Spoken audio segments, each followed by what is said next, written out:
La Polynésie française améliore son produit intérieur brut, rembourse ses dettes et se stabilise. En conséquence, l'agence de notation Moody's relève sa note avec perspective stable.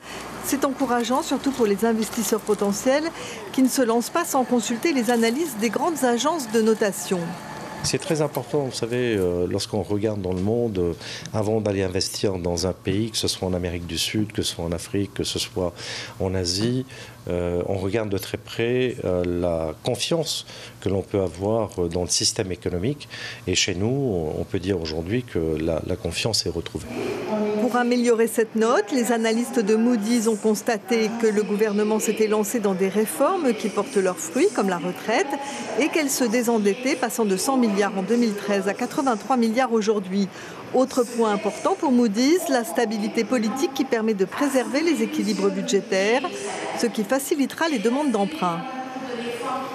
Lorsque quelqu'un a de l'argent en banque, lorsque quelqu'un a une entreprise qui produit du chiffre d'affaires et depuis un certain nombre d'années, le chiffre d'affaires continue à augmenter, il est bien clair que le banquier regardera très favorablement toute sollicitation. Enfin, la Polynésie dispose d'une réserve de trésorerie de 4 milliards de francs pacifiques, soit 34 millions d'euros, ce qui lui permet d'ores et déjà de couvrir les intérêts de sa dette pendant 4 ans.